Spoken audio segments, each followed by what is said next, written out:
So I am President CEO of the North American Meat Institute. That is an organization that represents 95% of beef, pork, and lamb products in this country, as well as 75% of turkey products. If we could go to the next slide, I would really, I mean, this is the name of the game here at the outset of COVID, and as we continue in the pandemic, whether you call it a second wave or simply a continuation, we are very labor intensive in the meat industry. As you know, very high percentage of Hispanic workers in the packing and processing plants, somewhere around, depending on the statistics you look at, between 35 and 40%. It is imperative for the industry that its labor force remain healthy, safe, and that has been from the outset the highest priority. Also, processing meat for the food supply was a dual objective, that trying to keep the plants open for processing animals. And so maybe doing a little bit of myth busting today, let's talk about what happened. Next slide, please. We had challenges. I think you all are probably very familiar firsthand with panic buying at the outset, people worried about food supply. So you saw empty store shelves in some cases that precipitated more panic buying. The immediate switch to retail from food service for our companies, which had been at about 50-50, created a lot of supply chain issues. Learning how to protect workers and the inability to procure PPE at the beginning of the crisis.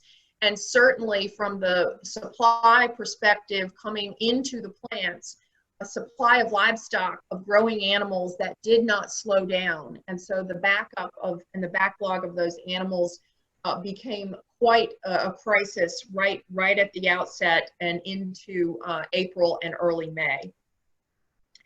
Please, next slide.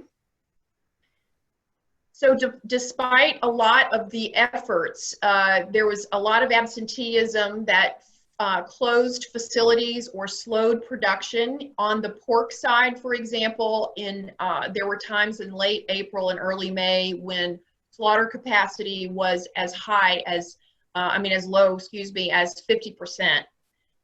There were some steps taken by the government, including an executive order of the federal government to work more closely with local and state health authorities, as well as some long overdue guidance from the CDC and OSHA that allowed our plants to get back to business.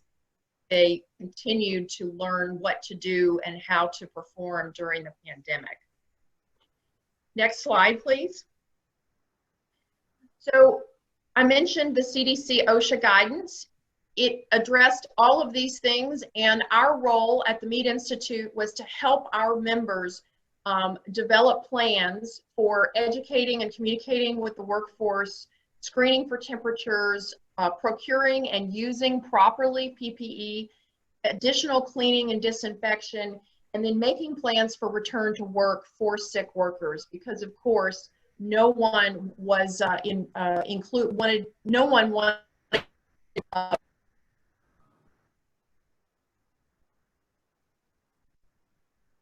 Okay, next slide, please.